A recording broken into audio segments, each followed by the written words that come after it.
during the times of the Holocaust, there were many stories of how Jews were given a letter that they were summoned to the general's office. And they knew that if they're going to the general's office, it was their certain death and they most likely will not come back alive.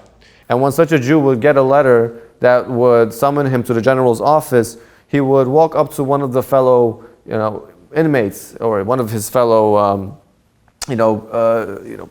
comrades or whatever, somebody in his bunkmates, and he would tell them, listen, I might not come back alive.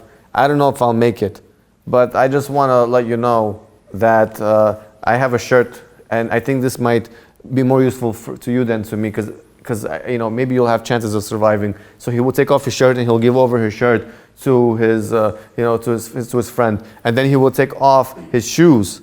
And then he will approach another inmate and he will say, listen, I want you to take this shoes, and he would give it over to to this other person, and then he will take out his ration of bread, that ration of bread that they were so desperate over, that they counted on, that they relied on, and he would approach another person and he would say, here, please take this, you have more chances of surviving, and then he would turn around and he would walk towards a certain death. And if heaven allows it, that somehow he will come back alive, if heaven allows it that somehow his neshama will stay in his goof, in his body, and he somehow makes it back into his bunk, the person who took his shirt would approach him and he would say, here, this belongs to you. I'm glad you made it.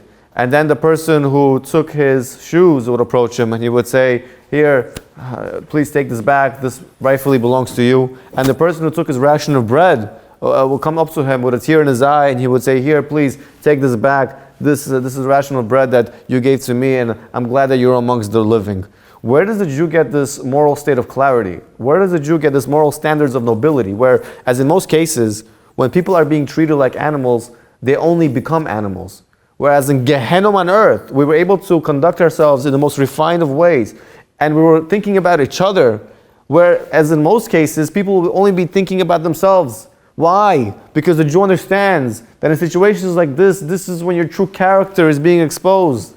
This is when your true colors are being exposed, and that's where your character is surfaced to the top, and you're able to tell who is who. Because when you're under pressure, then Hashem is already exposing what's really going on within you. And so we find that whether it be the Holocaust, whether it be the Spanish Inquisition or the Crusades, just look how the Jews are always united. Look how the camaraderie that takes place, the peace, how people are still loving each other, how people are still out to help each other, despite the fact that they might be able to look at their own pain and their own suffering. They look outside their box, they look outside their pain, because they're out to help other people, because they want to be able to stretch out their arm to help another Jew, although despite the fact that they might not have it so easy themselves.